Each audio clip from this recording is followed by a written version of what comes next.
My students, bioorganic and medicinal chemistry के दूसरे lecture में आपका स्वागत है। आज के इस लेक्चर में हम क्लासिफिकेशन ऑफ कार्बोहाइड्रेट्स के बारे में पढ़ने वाले हैं। बहुत डिटेल में इसके बारे में चर्चा करेंगे। चलिए शुरू करते हैं। लास्ट वीडियो अगर आप नहीं देखे हो तो आप जरूर जाकर देख के आइए। इवन मैं लिंक भी डिस्क्रिप्शन बॉक्स में डाल दे रहा हूं, वो वीडियो जरूर देखिएगा, जिससे आपको क्लियरिफाई हो पाए एग्जैक्टली हम लोग कहां से स्टार्ट किए थे। जब आप एक क्रम बनाकर देखते हैं तो आपको हर एक चीज आसानी से क्लियर हो पाती है। इसीलिए मैं बार बार कहता हूं, आप एक सीक्वेंस बना के चलिए। कोई भी अगर पॉइंट ना समझ में आता है तो आप बिल्कुल डिस्कस कर सकते हैं हमारे साथ, बट अगर आप एक प्रकार से एक तरफ से वीडियोस देखेंगे तो ज्यादातर कोशिश ये रहती है कि आपको हर एक चीज समझा दिया जाए। सो दैट चलिए स्टार्ट करते हैं। आज हम पढ़ेंगे क्लासिफिकेशन ऑफ कार्बोहाइड्रेट्स। बट जो स्टूडेंट नए आए हो उनके लिए मैं एक बार कहना चाहूंगा, सब्सक्राइब करके बेल आइकन प्रेस कर लीजिए, जिससे हर एक नोटिफिकेशन आपको मिल जाए और आप ऑल क्लासेस कंडक्ट कर सके, कोई भी क्लास आपसे मिस ना हो। आगे बढ़ने से पहले एक बार मैं फिर आपको दिखा देना चाहता हूं कंटेंट क्या क्या हमको पढ़ना है। यहां पर 8 चैप्टर हमें पढ़ने हैं। कौन कौन से? That is chemistry of carbohydrate, chemistry of protein, chemistry of nucleic acid and introductory medicinal chemistry, solid state, introduction to polymers, kinetics and mechanism of polymerization and synthetic dyes. इतनी चीजें हमको पढ़नी है, जो कि हमने कल भी बताया हुआ था। आगे बढ़ते हैं। केमिस्ट्री ऑफ कार्बोहाइड्रेट्स के बारे में हम लोग पढ़ा रहे हैं, दूसरा लेक्चर है ये। Download Teach Stream app now. अगर आपको book, PDF, handwritten notes दोनों चाहिए तो आप इस ऐप को डाउनलोड कर लीजिए। इसकी भी डिस्क्रिप्शन बॉक्स में लिंक दी गई है। ये ऐप जैसे डाउनलोड करेंगे, फ्री स्टडी मटेरियल पे जाएंगे, जो भी चीज आपको पढ़ाई जा रही है सारी चीजें नोट्स में वहां पर अवेलेबल है, फ्री ऑफ कॉस्ट, कोई पैसा नहीं लग रहा उसके लिए। तो ये ऐप जरूर डाउनलोड करिएगा, क्योंकि जैसे ही आप ये ऐप डाउनलोड करेंगे आपको कंप्लीट बुक की पीडीएफ नोट्स मिल जाएगी, कंप्लीट आपको हैंड रिटन नोट्स मिल जाएगी, इसलिए ये ऐप जरूर डाउनलोड करिए। काफी स्टूडेंट का ये क्वेश्चन होता है कि केमिस्ट्री सर हम यहां यूट्यूब से पढ़ रहे हैं, फिजिक्स एंड मैथ कहां से पढ़ें? सो दैट उसके लिए आपको मैं बता दूं, लाइव क्लास आपके लिए स्टार्ट की गई है, सेकेंड सेमेस्टर की क्लास, जो कि आप देख पा रहे हैं 2499 में रखी गई है, 2500 रुपए में। बट अगर आप ऑफर लगाते हैं, मतलब फ्लैट 500 का डिस्काउंट चल रहा है, जाइए तुरंत, आपके लिए स्पेशली डिस्काउंट चल रहा है, तो वहां पर आपको सिर्फ और सिर्फ 2052 में ये पूरी बैच मिल जाएगी, जिसमें आपको physics, chemistry, math total live पढ़ाया जाएगा। यूट्यूब पे जो क्लासें होती हैं वो रिकॉर्डेड होती है। रिकॉर्डेड मतलब होता है जो चीज लाइव वहां पर चली होती है उसका रिकॉर्डेड फॉर्म होता है। अगर आप इंटरेस्टेड हैं कि अगर आपको लगे कि मैं क्लास में बैठा हूं, आपका भी नाम लिया जाए, आप जो भी पूछे क्वेश्चन, वहां पर सारी चीजें बताई जाती हैं, ये सारी फैसिलिटी होती है लाइव क्लास में। इवन आप सभी जानते हैं, बताने की जरूरत तो है नहीं। तो जाइए ये बैच ज्वाइन कर सकते हैं सेकंड सेमेस्टर की, जिसमें physics, chemistry, math total cover कराई जा रही है। आगे बढ़ते हैं, चलिए। लेकिन उससे पहले मैं बता देता हूं फिजिक्स में कौन कौन सा सिलेबस पढ़ाया जाएगा। Thermal physics and semiconductor device, math में आपका matrices, differential equation and geometry, and chemistry में बायोऑर्गेनिक एंड मेडिसिनल केमिस्ट्री, जो कि मैं पढ़ा रहा हूं यहां पर। ठीक है, चलिए शुरू करते हैं। आइए आगे की चर्चा करते हैं। यहां पर बायोकेमिस्ट्री के बारे में हम लोगों ने पढ़ लिया था, फिर कार्बोहाइड्रेट्स पढ़ा था। कल जो हमने पढ़ा था वो थोड़ा सा एक बार आपको बता देते हैं क्या क्या हमने पढ़ा था। फिर उसके बाद मॉडर्न डिफिनीशन देखी थी इसकी, फिर प्रॉपर्टीज ऑफ डी ग्लूकोज देखा था, फिर सोर्स ऑफ डी ग्लूकोज, मतलब कहां से डी ग्लूकोज बन के आता है। डी मतलब होता है ये डेक्स्ट्रोरोटेटरी एक प्रकार से, ठीक है। Storage of D glucose, D glucose रहता कहां है, मतलब स्टोर कहां होता है, उसके बारे में चर्चा किया था। Use of biopolymers and plus D glucose के बारे में भी बता दिया था। On the basis of functional group, ठीक है। क्लासिफिकेशन ऑफ कार्बोहाइड्रेट्स आज हम यहीं से स्टार्ट करेंगे। क्लासिफिकेशन ऑफ कार्बोहाइड्रेट्स, सबसे पहले अलग अलग क्राइटेरिया में इसे क्लासिफाई किया गया था। ऐसा नहीं है कि आप डायरेक्ट बता देंगे कि कार्बोहाइड्रेट इतने प्रकार के होते हैं। अगर फंक्शनल ग्रुप के अनुसार देखा जाए तो वो कितने प्रकार के होते हैं। आगे आप पढ़ोगे रिड्यूसिंग नेचर के अनुसार कितने प्रकार के होते हैं। फिर आप पढ़ोगे स्वीटनेस के अनुसार, अगर मैं कार्बोहाइड्रेट को डिस्क्राइब करना चाहूं तो कैसे कर सकता हूं। आगे आप देखेंगे कार्बन एटम्स के द्वारा मैं अगर डिस्क्राइब करना चाहूं तो कैसे कर सकता हूं। फिर अगर आप नंबर प्रोडक्ट ऑफ हाइड्रोलिसिस करके देखना चाहें तो आप कैसे उसे डिस्क्राइब कर सकते हैं। तो ये अलग अलग क्राइटेरिया है, उसके हिसाब से आप कार्बोहाइड्रेट्स को डिस्क्राइब करते हो। सो दैट सबसे पहले हम पढ़ेंगे किसके कारण, यहां पर ध्यान देंगे, हेडिंग लगा लेंगे on the basis of functional group. सब लोग हेडिंग लगाएंगे और बताएंगे क्या आपको सब कुछ समझ में आया था पिछली क्लास में, कोई भी ऐसा पॉइंट जो ना समझ में आया हो। ठीक है, सबको क्लियर है? आगे बढ़ें, आज की क्लास स्टार्ट करें। चलो, on the basis of functional group, functional group के बेस पर इसे कितने प्रकार से डिवाइड किया गया है वो देख लेते हैं। यहां पर देखिएगा, जब बात करें फंक्शनल ग्रुप के डिपेंडिंग पे, मतलब फंक्शनल ग्रुप के बेसिस पे कार्बोहाइड्रेट्स को दो प्रकार से डिवाइड किया गया है, एक पॉलीहाइड्रोक्सी एल्डिहाइड, एक पॉलीहाइड्रोक्सी कीटोन। मतलब कार्बोहाइड्रेट जो होता है वो दो प्रकार से डिवाइड किया गया है on the basis of functional group, एक कार्बोहाइड्रोक्सी एल्डिहाइड, दूसरा कार्बोहाइड्रोक्सी कीटोन। तो यहां पर आप लिख लेंगे कि on the basis of functional group carbohydrates divided into two types. यहां पर मैं लिख लेता हूं कार्बोहाइड्रेट्स जो है, carbohydrates divided into two types, दो टाइप्स में ये डिवाइड किया गया था। ठीक है, कौन कौन सा? फर्स्ट है आपका पॉलीहाइड्रोक्सी एल्डिहाइड,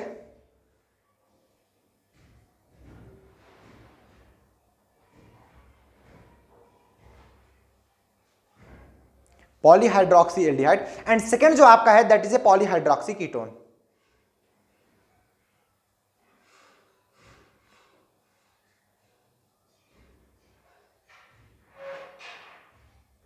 मतलब कार्बोहाइड्रेट क्या होता है ये पिछली क्लासेस में आपको कवर मिलेगा।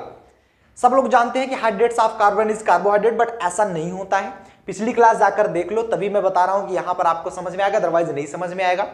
पिछली क्लास में हमने डिटेल में बताया था पॉलीहाइड्रोक्सी एल्डिहाइड या फिर पॉलीहाइड्रोक्सी कीटोन आपका कार्बोहाइड्रेट कहलाता है। उसकी कई एक प्रकार से कंडीशन थी कार्बोहाइड्रेट्स होने के लिए, तो वो सारी चीजें आपको पिछली क्लासेस में मिलेंगे।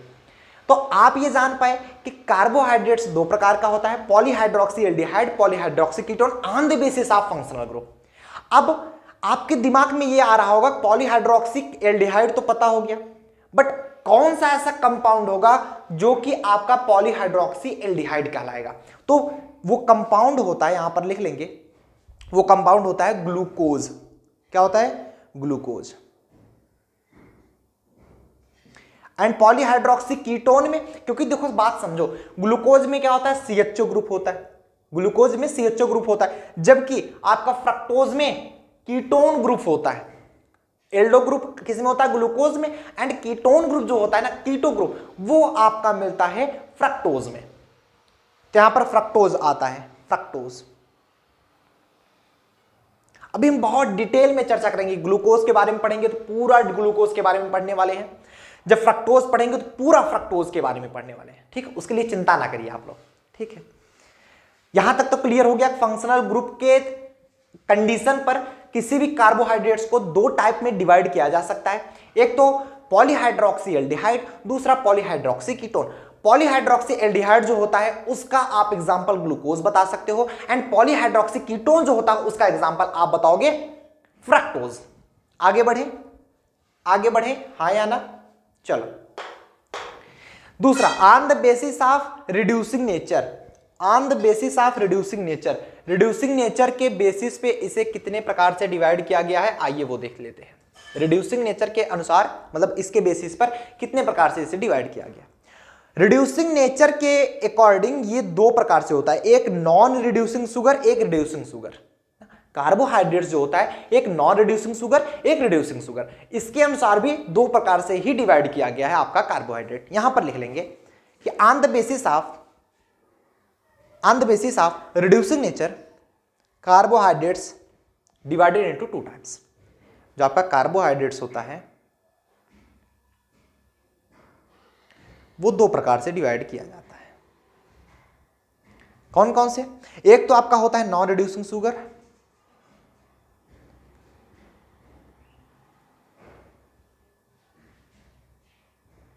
एक आपका होता है रिड्यूसिंग शुगर।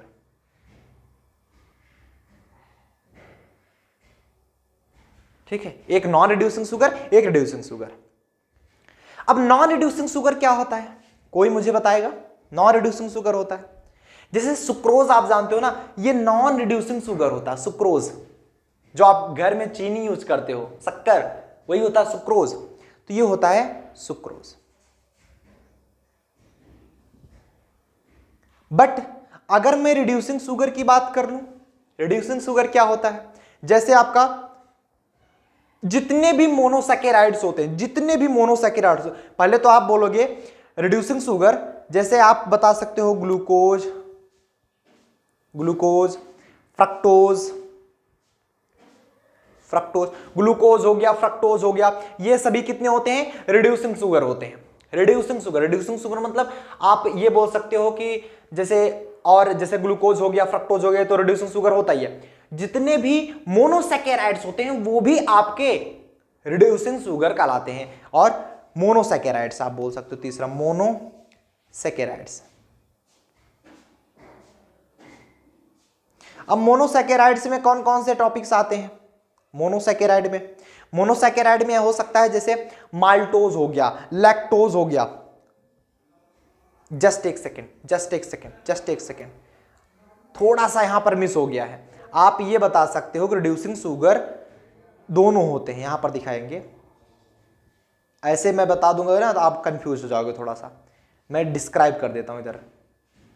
रिड्यूसिंग शुगर दोनों हो सकते हैं, आपका मोनोसैकेराइड भी हो सकता है, डाइसैकेराइड भी हो सकता है। मतलब मोनोसैकेराइड भी आपके, जितने भी मोनोसैकेराइड होते हैं वो भी आपके रिड्यूसिंग शुगर होते हैं, एंड कुछ डायसैकेराइड आपके रिड्यूसिंग शुगर होते हैं। कुछ डायसैकेराइड मतलब सभी डायसैकेराइड रिड्यूसिंग शुगर नहीं होते, कुछ डायसैकेराइड आपके रिड्यूसिंग शुगर होते हैं। तो इसे ऐसा भी बना सकते हो कि यहां पर ऐसे ही लिख लो, फॉर एग्जांपल के लिए आप जैसे लिख लोगे ग्लूकोज, यहां पर glucose, fructose, fructose, and glucose और फ्रक्टोज किस में आते हैं, ग्लूकोज और फ्रक्टोज मोनोसैकेराइड होते हैं। अब मोनोसैकेराइड अभी मैं बता रहा हूं, मोनोसैकेराइड। अब देखो मोनोसैकेराइड क्या होते हैं, इट मीन्स दैट, मैं तो बता दिया ग्लूकोज फ्रक्टोज, जैसे मैं बात पहले लिख रहा था कि ऑल मोनोसैकेराइड, जितने भी ऑल टाइप्स के मोनोसैकेराइड होते हैं ना, सब के सब आपके रिड्यूसिंग शुगर होते हैं। यहां पर लिख सकते हैं ऑल मोनोसैकेराइड, सबके सब मोनोसैकेराइड। मोनोसैकेराइड क्या होते हैं कि जैसे जिनको हाइड्रोलिसिस ना किया जा सके, मतलब जिनका हाइड्रोलिसिस हो ही नहीं सके, जैसे आप मान लो सुक्रोज लेते हो, उसका हाइड्रोलिसिस कराते हो, वो दो टाइप्स में टूट जाता है, एक ग्लूकोज एक फ्रक्टोज, मतलब 2 यूनिट अलग अलग टूट जाता है। C12H22 को अगर तोड़ोगे आपको, बट C6H12O6 को तोड़ो, इसका हाइड्रोलिसिस कराओ, कुछ नहीं मिलने वाला, लिटरली कुछ नहीं मिलने वाला, तो वो आपका मोनोसैकेराइड कहलाता है। और जैसे कुछ और रिड्यूसिंग शुगर होते हैं, जैसे कि माल्टोज हो गया, माल्टोज हो गया, लैक्टोज हो गया, OSE आ जाए वहां पर ग्लूकोज की बात की जा रही होगी, ठीक है, लैक्टोज हो गया, ये हो गया आपका डायसैकेराइड्स, ये हो गए आपके डायसैकेराइड्स, डायसैकेराइड्स। बातें क्लियर हुई? नोट कर लीजिए फटाफट से, टेक स्क्रीनशॉट, सुन सब लोग नोट करिए। कोई भी ऐसा पॉइंट जो आपको ना समझ में आया हो, आप तुरंत कंफर्म कर सकते हैं अगर आपको ना समझ में आओ, ठीक है। चले आगे, नेक्स्ट, चल तीसरा, on the basis of sweetness. Sweetness के आधार पर अगर इसे हम एक प्रकार से डिस्क्राइब करना चाहें कार्बोहाइड्रेट्स को, जैसे शुगर हो गया, फ्रक्टोज, लैक्टोज, इन सभी को अगर सुक्रोज, तो स्वीटनेस के अनुसार मतलब मीठा कौन ज्यादा है, कौन कम मीठा है, इस प्रकार से अगर मैं डिस्क्राइब करना चाहूं तो कैसे डिस्क्राइब कर सकता हूं स्वीटनेस के अनुसार। तो स्वीटनेस के अनुसार भी इसे 2 प्रकार से डिस्क्राइब किया जा सकता है। स्वीटनेस के अनुसार कैसे? स्वीटनेस के अनुसार आप कार्बोहाइड्रेट को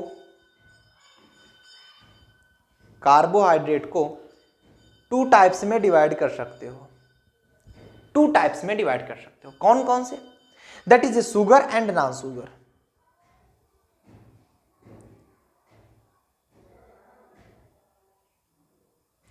शुगर एंड नॉन शुगर, एक तो शुगर होगा जो कि मीठा ज्यादा होता है, एक नॉन शुगर होगा जो कि मीठा कम होता है।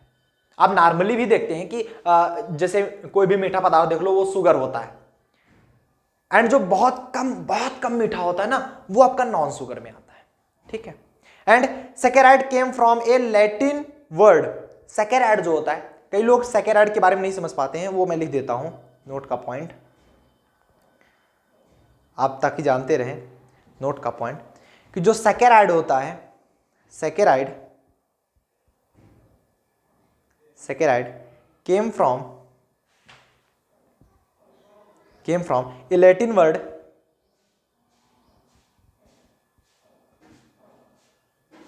सैकेराइड ना कोई एक प्रकार सा लैटिन वर्ड है, ध्यान दीजिएगा। लैटिन वर्ड एक था सैकेरियम, सैकेरियम एक लैटिन वर्ड था, उससे आपका सैकेराइड बना है। Latin word सैकेरियम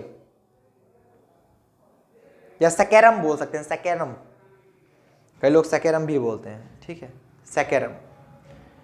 Saccharum which means sugar.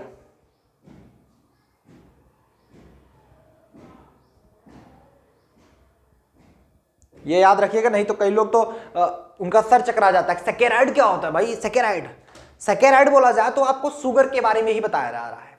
Saccharide मतलब शुगर।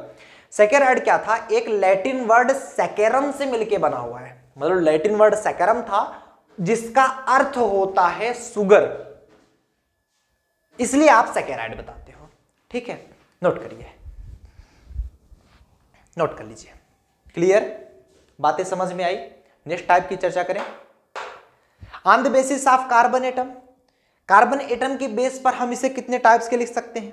देखो देखो आपको बार बार ओस ओस आ रहा होगा ना, जैसे सुक्रोज हो गया, सुक्रोज, यहां पर भी ओस आया, ग्लूकोज हो गया, यहां पर भी ओस आया, जहां पर भी ओ एस ई ओस दिखे, ओज ओज, ये क्या होता है, ओज मतलब शुगर होता है, हमेशा याद रखना। जिसके वर्ड के आगे ओज लगा हो इट मींस दैट वो शुगर ही है एक प्रकार से, ठीक है। चलो आगे पढ़ते हैं। On the basis of carbon atom, carbon atom की बेस पे इसे कितने प्रकार से डिवाइड किया गया है, यहां पर देखेंगे। जैसे फॉर एग्जांपल के लिए अगर मैं ले लूं 3 4 5 6, फॉर एग्जांपल के यहां पर देखो ज्यादातर यही हो जाता है 3 4 5 6, तो 3 को हम क्या बोलते हैं, सब लोग बताओ, ट्राई, 3 को ट्राई, और शुगर अगर बात की जाए ट्राईओज हो जाता है।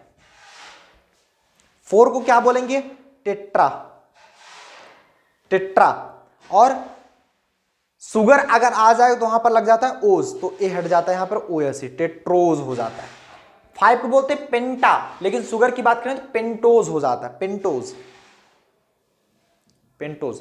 6 को बोलते हैं हेक्सा, और शुगर की बात करें तो हेक्सोज हो जाता है, हेक्सोज, हेक्सोज, ठीक है। जैसे ग्रुप्स की अगर मैं बात कर लूं, फॉर एग्जांपल की मैं ग्रुप्स की बात कर लूं, जैसे CHO ग्रुप है ना, CHO ग्रुप, इसे बोलते हैं एल्डोज, एल्डोज। एल्डिहाइड होता है, एल्डो ग्रुप होता है, तो एल्डो ग्रुप है तो इसे हम शुगर में अगर हम CHO ग्रुप लगा रहे हैं तो वो एल्डोज बन जाता है, और अगर हम कीटो ग्रुप में ओज लगा रहे हैं तो एल्डोज बन जाता है। कीटो ग्रुप में शुगर की बात करें तो कीटोज बन जाता है, कीटोज, एल्डोज नहीं, कीटोज। यहां पर क्या हो जाता है, जैसे CO ग्रुप ये ऐसे बन गया, तो इसे क्या बोलते हैं, कीटोज, कीटोज। बातें समझ में आई। यहां पर लिखेंगे जिसे आपको बहुत अच्छे से डिफाइन हो सके। पहला पॉइंट क्या, if a carbohydrates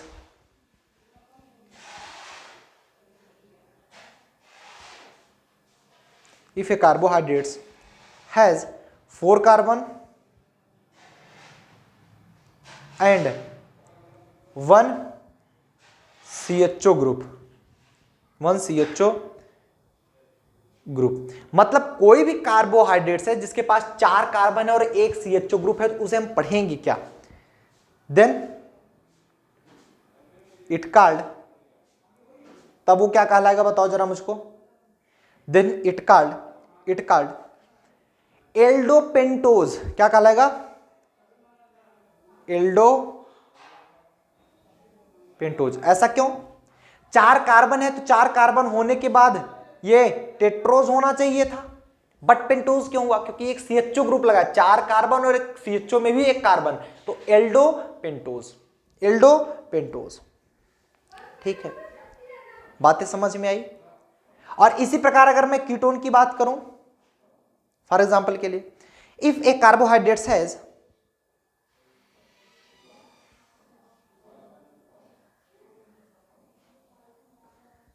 has 5 carbons and 1 keto group, एक आपका कीटो ग्रुप आ जाए,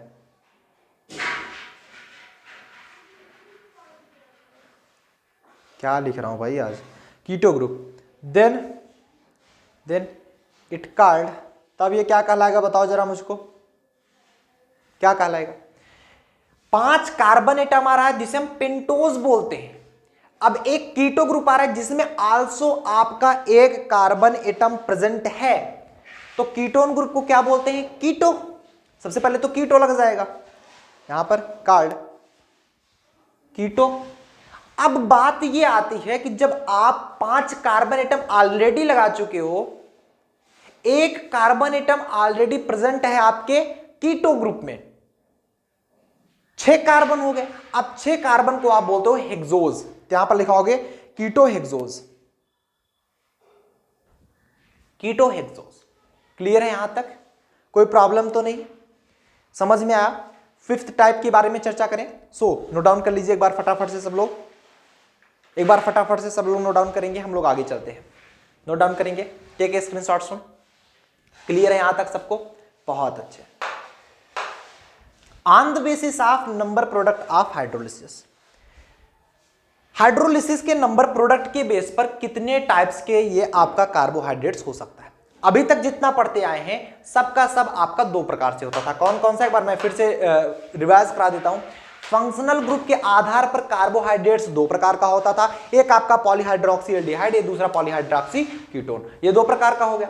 अब मैं बात करूं next, on the basis of reducing nature, reducing nature के टाइप्स में भी 2 प्रकार से ही होता था कार्बोहाइड्रेट। कौन कौन सा? एक आपका नॉन रिड्यूसिंग शुगर, दूसरा रिड्यूसिंग शुगर। अगर मैं बात करूं on the basis of sweetness, sweetness के आधार पर भी ये 2 प्रकार से ही बताया जाता है। फर्स्ट आपका शुगर होता है, सेकेंड आपका नॉन शुगर होता है। एंड नेक्स्ट अगर मैं बात करूं on the basis of carbon atom, carbon atom के बेसिस पर भी ये 2 प्रकार से डिवाइड किया जाता है। कौन कौन सा? 2 प्रकार से नहीं, उसे हम मेनली 4 लिखते हैं। एक प्रकार से हम बोल सकते हैं कार्बन एटम के आधार पर कई हो सकते हैं, बट मेनली जो ज्यादा यूज होता है 3, 4, 5, 6, बट कई हो सकते हैं, हेक्सोज, सेप्टोज, ऑक्टोज, तो दैट सो ऑन। ज्यादा तो प्रेजेंट C6 होता है ना, मैक्सिमम कंडीशन में मिलता है, बट C12, H22, OE11 भी मिलता है। तो कार्बन एटम जितने होंगे उस हिसाब से ये डिवाइड किया जाता है। जैसे फॉर एग्जांपल के अगर हम बोल दें कार्बन आपका 3 है तो वो ट्राइओज हो जाएगा, कार्बन 4 है तो टेट्रोज हो जाएगा, 5 है तो पेंटोज हो जाएगा, 6 है तो हेक्टोज हो जाएगा, सॉरी हेक्सोज। ठीक है, तो इस प्रकार से कार्बन एटम के अनुसार वो चेंज होते हैं। ठीक है, अब लास्ट की बात करें on the basis of number product of hydrolysis.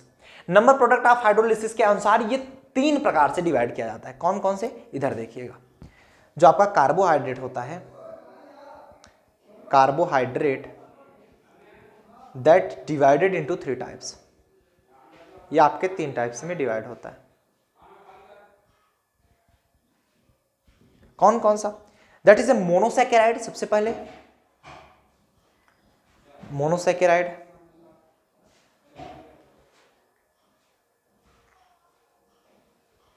Monosaccharide, oligosaccharide,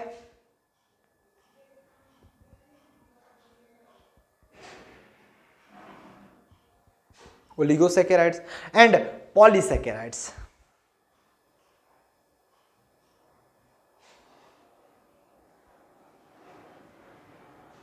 मतलब बात समझे कि कार्बोहाइड्रेट्स अगर मैं बात करूं on the basis of number product of hydrolysis, तो ये 3 प्रकार से डिवाइड होता है। कौन कौन से? एक तो आपका मोनोसैकेराइड, दूसरा आपका ओलिगोसैकेराइड एंड तीसरा आप बोलोगे पॉलीसैकेराइड। याद हुआ? Monosaccharide, oligosaccharide and polysaccharide. ठीक है, अब मोनोसैकेराइड में क्या होता है? जिसका हाइड्रोलिसिस ना किया जा सके, मैंने पहले भी बता दिया, जिसका हाइड्रोलिसिस पॉसिबल ना हो, जिसका हाइड्रोलिसिस पॉसिबल ना हो। कैसे? मान लो आपके पास ग्लूकोज है C6H12O6, क्या इसका आप हाइड्रोलिसिस करा सकते हो? नहीं टूटेगा ये भाई। तो यहां पर क्या हो, डोंट अंडरगोज हाइड्रोलिसिस, ये डोंट अंडरगोज हाइड्रोलिसिस, या हाइड्रोलिसिस नहीं होता है इसका। डोंट अंडरगोज हाइड्रोलिसिस मतलब इसका हाइड्रोलिसिस नहीं किया जा सकता। ओलिगोसैकेराइड में क्या होता है कि आपका ये हाइड्रोलिसिस होने के बाद 2 से 10 यूनिट दे सकता है। मतलब जैसे कुछ भी हो गया, मान लो मैंने जैसे एक सुक्रोज रखा, सुक्रोज को अगर हम हाइड्रोलिसिस कराते हैं तो एक आपका ग्लूकोज बनता है, दूसरा फ्रक्टोज बनता है, तो ये 2 यूनिट दिया। ऐसे ही आपकी ऐसे कंपाउंड जो कि 2 यूनिट से लेकर 10 यूनिट तक ग्लूकोज दे सके, ग्लूकोज मतलब एक मोनोसैकेराइड दे सके, ठीक है, वो आपके कहलाते हैं ओलिगोसैकेराइड। मतलब हाइड्रोलिसिस के बाद, हाइड्रोलिसिस इसका होता है और हाइड्रोलिसिस में ये गिव 2 to 10 यूनिट, 2 से लेकर 10 तक यूनिट अगर जो देता है वो आपका ओलिगोसैकेराइड होता है।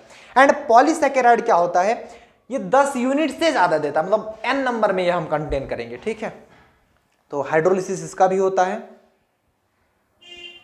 हाइड्रोलिसिस इसका भी पॉसिबल है, और ये give more than 10 units, more than 10 units, ये 10 यूनिट से ज्यादा देता है।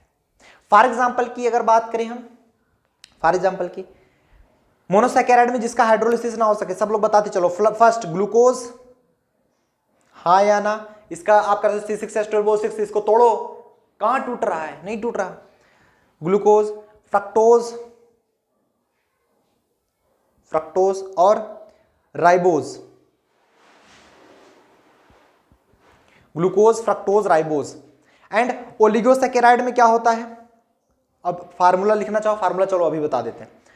ओलिगोसैकेराइड में क्या होता है, सुक्रोज हो गया, सुक्रोज को तोड़ सकते हो ना, 2 यूनिट देता है सुक्रोज। अरे भाई C12H22O11 है, इसका हाइड्रोलिसिस करा दो, कितना देगा? C6H12O6 एक ग्लूकोज देगा, C6H12O6 एक फ्रक्टोज देगा। सिंपल, काउंट कर लो चाहे, 12 कार्बन, 12 12 24, 22 2 24 एंड 6 6 12, 11 1 12, सब बराबर है। तो हाइड्रोलिसिस इसका हो सकता है ऐसे ही। तो आप इसमें लिख सकते हो कौन कौन से आएंगे, जैसे फॉर एग्जांपल के लिए सुक्रोज हो गया, सुक्रोज हो गया, मल्टोज हो गया, मल्टोज हो गया, एंड रिफाइनोज हो गया,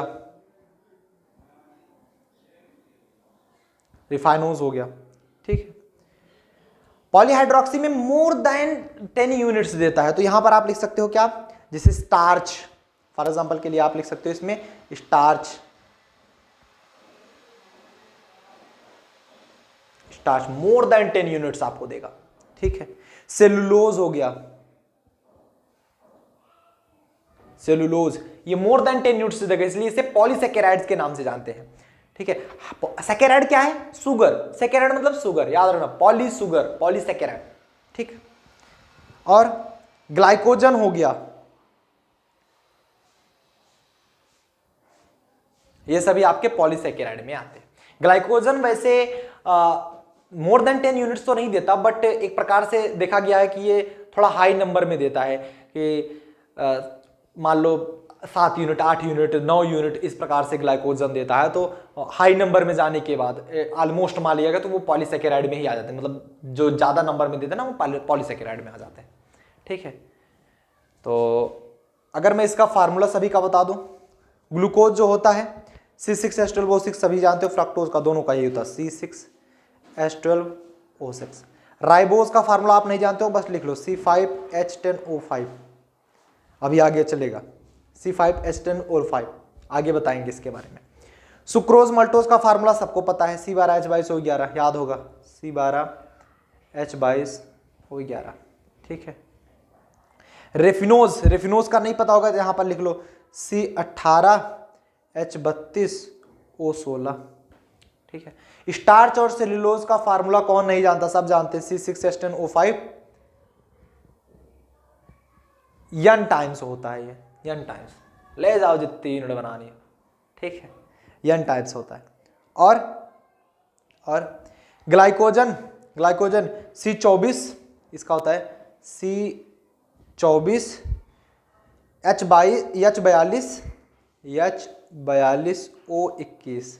वैसे मतलब 10 यूनिट तक तो भी नहीं पहुंच पा रहा है, बट ग्लाइकोजन क्या होता है, काफी हाई नंबर में जाता है, तो C24 H42O21 मतलब हाई नंबर हो जाता है, इसलिए इसे पॉलीसेकेराइड में रखा गया है। तो इसलिए आप कंफ्यूज ना होना कि सर ये तो 10 यूनिट से ज्यादा दे ही नहीं रहा, 4 यूनिट निकाल के दे रहा है। ग्लाइकोजन भी अलग अलग टाइप के होते हैं, वो भी कोई 4 यूनिट देता है, कोई 7-8 यूनिट तक देता है, तो ग्लाइकोजन में भी ऐसा होता है, ठीक है। बातें क्लियर हुई सबको? मोनोसेकेराइड, ओलिगोसेकेराइड एंड पॉलीसेकेराइड, ठीक है, नोट डाउन कर लीजिए, टेक स्क्रीनशॉट्स, ठीक है, समझ में बात आई। अब आते हैं हम ग्लूकोज पर, अब बारी बारी से पढ़ेंगे, ग्लूकोज पढ़ेंगे, फ्रक्टोज पढ़ेंगे, ठीक है। सबसे पहले पढ़ते हैं ग्लूकोज के बारे में। तो आज तो नहीं पढ़ेंगे क्योंकि आज की क्लास ऑलरेडी आधे घंटे से ज्यादा हो चुकी है, एंड अगर अब इससे बड़ी क्लास बनाएंगे तो ग्लूकोज 1 घंटे से ज्यादा बड़ा टॉपिक है, तो ग्लूकोज को ही पढ़ने में आपको 1.5-1.25 घंटे तो चले जाएंगे, तो कुल मिला के 2 घंटे की रेंज में क्लास आ जाएगी। तो इसलिए हम इसे कल के लिए रखते हैं और ग्लूकोज स्टार्ट करेंगे तो उसी में पूरा फिनिश करने की कोशिश करेंगे कि एक ही वीडियोज में फिनिश हो जाए ग्लूकोज, ऐसा हमारा करने की हम कोशिश करेंगे, बट देखते हैं जो भी होता है। चलो, सो दैट मिलते हैं नेक्स्ट लेक्चर साथ। उम्मीद करते हैं आप सभी को काफी अच्छा लगा होगा आज का ये लेक्चर, और हर एक पॉइंट समझ में भी आया होगा। तो जितनी भी चीजें पढ़ाई जाएं सब चीज आप लोग नोट डाउन करते चलिए, और नोट्स चाहिए तो टीच स्ट्रीम का ऐप डाउनलोड कर लेंगे, वहां पर आपको बुक PDF एंड हैंडी टू नोट्स दोनों मिल जाएंगे। और मैं तो ये सजेस्ट करता हूं कि आप खुद से नोट्स बनाएं, खुद का नोट्स सबसे अच्छा होता है। पढ़ते रहिए। टिल देन मिलते हैं नेक्स्ट लेक्चर साथ, टिल देन बड़ी पढ़ाई करें। All the very best.